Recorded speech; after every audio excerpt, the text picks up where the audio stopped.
Hi, it's Kevin May from PhocusWire at the Phocuswright Conference 2021 in the studio. Delighted to be joined by Charles Merritt. You're the CEO and co-founder of Buddy. So thank you very much for joining me, Charles. It's great to be here. Okay, right. So two things that we would like to talk about. Buddy is the original concept for the business. So talk us through, and we'll have a discussion about the foundation and stuff around that, and then what you've been doing more recently, please, Charles. Yes, absolutely. Well, when we got started with Buddy, my two co-founders, Jay and David, and I, we recognized that there was a future of insurance emerging. And there were going to be many different ways to interact with insurance products, to power them technologically, to build different and interesting customer experiences. And we also knew that if we were going to purely build software and try to sell it to insurance companies, we would find ourselves in a circle of hell that we probably didn't want to live in, just due to long sales cycles. And coming from the software world, we know that the ability to iterate quickly is what improves your software. And big companies simply do not do that. And so we recognized the opportunity for us, and we decided that we wanted to create our own insurance product. And that was the way that we were going to pressure test our software thesis. So the insurance product that we created was the first on-demand accident insurance. And that means that you could be going out for a day of downhill mountain biking and get to the park, ride the lift up with your bike, look down at the train and say, maybe I better get covered today, and buy a policy just for the day. And by the time you're ready to send it from the top of the mountain, you're covered. Right. And so that policy would scale from a day all the way up to a year, depending on how long someone was interested in being covered. And the way that we arrived at that market segment is that our team is all mountain bikers and climbers and snowboarders, and we got tired of paying our friends GoFundMe campaigns when they got hurt. And so that was how we identified our first market segment. So that was the origin of Buddy. Okay, so, and you say you focus specifically on the adventure part of that. Is it just generally I'm curious, is it generally a more complicated type of insurance policy because it's an extreme sport as compared to just a travel insurance that you would ordinarily get if you were just going on holiday for a week and not doing any silly sports? So the way that we built that policy is that it was a pricing for the person. So you may be downhill mountain biking one day, but most likely you're riding your bike to train or for commuting another day. And so instead of underwriting it to an activity, we worked with our reinsurance partners at Lloyd's of London. And we said, look, there's a type of person who's going to be doing this. Let's price it for the entire lifestyle, knowing that some days when they're mountain biking, that may be an activity that in and of itself has significant risk. But on the days that they're training or doing other activities, there's actually a very responsible segment to be able to cover. And if you look at a traditional accident insurance product, it is typically paying out for things like trip and fall in the shower, those types of things, not the bloody crash, going down the hill.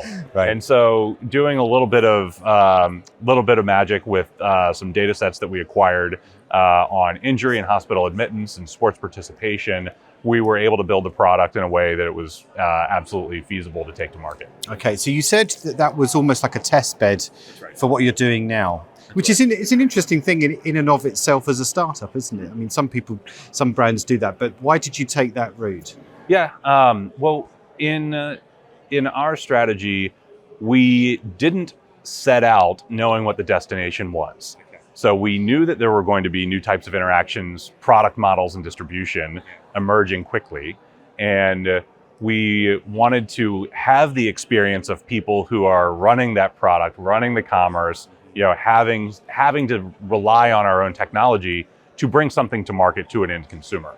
And so we knew that the process of doing that would absolutely yield insights and opportunities, but it was more difficult to know until we rolled our sleeves up and started building what those were going to be. Right. Okay. And so that was why we took that strategy. And in the last year, we've actually been quietly onboarding different products into our technology. Right. And so to do that, we had to build an underlying data language that allows us to ingest any insurance product as data. And so that's the sauce that we've been cooking. It's interesting. You said this is what we've been doing over the last year. Was that part of the plan, or was that because you suddenly found yourself with a little bit of unexpected downtime given what's been going on? Is that why you kind of did that at that time? Well, with regard to the pandemic, we were geared up effectively for a nationwide rollout through 2020. So we had pressure tested in 19 in 7 states, since insurance has to be managed on a state-by-state basis here in the US. And so we found an awesome partner to do a nationwide product with in WR Berkeley. And we did our filings right at the beginning of the year, 2020. And we said, all right, great. We're going to be hooked into every fun ticketing event, outdoor activity, race, whatever, that happens in 2020, which we did, but it was zero. Right. Because everything was canceled. Yeah. And so over the course of the first quarter of 2020, our team sort of looked at one another. We realized that we needed to find ourselves a new spirit animal. And so we decided that we were going to become cockroaches and become indestructible survivors of this black swan event that was falling down around us. Yeah. And so we became very, very opportunistic in terms of which products we wanted to onboard and start powering. And in that time period, that was when our next moves really solidified for us, because we were always listening for what they were going to be. And that was a catalyst for us to go ahead and get on with it. And which brings us very nicely to where we are now then. So talk us through, you've been presenting here this week. So how is all that kind of working? Yeah, so Buddy now is the insurance gateway for people who build software. And so what that means is that we have one code snippet, our gateway, and our underlying data engine. And so a platform developer, application developer who wants to offer insurance as part of a booking, part of a ticketing opportunity, can simply drop in our gateway snippet and then select or bring a product with a carrier they already work with to our gateway. It takes us very little time to convert that product into our data format, and then it's up and running. And we're fully licensed as an insurance broker, so our code wraps around that insurance product, keeping everyone in compliance. Okay, and this is no longer just adventure specific. This is any That's type correct. of insurance. So right? we to go back to our origin story, we always knew that there was a bigger world for us. And so since we launched, Buddy has held licenses for accident and health, property and casualty. We've added our travel and ticket insurance licenses, and we've worked with excess and surplus lines carriers. And so we can really run a gamut of products through our engine. Where do you sense you're going to get the most pickup from? Is it going to be from online travel agencies? Is it going to be adventure tour operators, multi-day tour operators? Is it going to be airlines? Or where do you sense the initial growth will hopefully come from? Yeah, so I think that what we are going to see early on is 2 categories that look like they're starting to move pretty quickly. And being here at Phocuswright has been an incredible accelerant for us. It looks like we have opportunities to streamline lots of existing insurance relationships.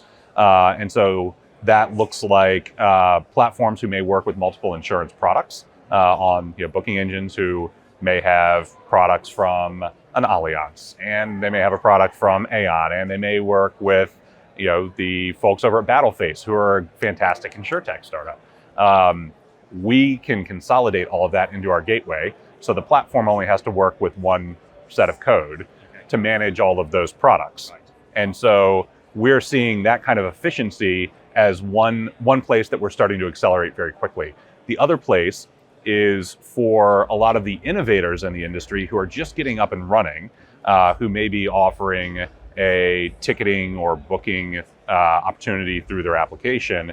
We can become the fastest way for them to embed insurance in that product, basically with a copy paste.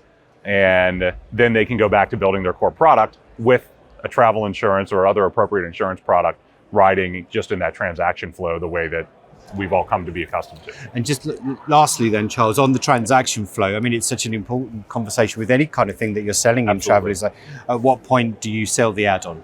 Is it during the booking flow, or is it a couple of days before you travel, you get that piece of email that says, oh, by the way, did you insure yourself just in case you fall off the mountain bike? So in your experience so far, I mean, where do you think selling insurance is best placed in the kind of the purchase and the experience funnel, for want of a better phrase? Yeah, so we have run products in Booking Path. We've run products as post-purchase or second chance offer, and we've run products in sort of that follow-up targeted pre-departure period.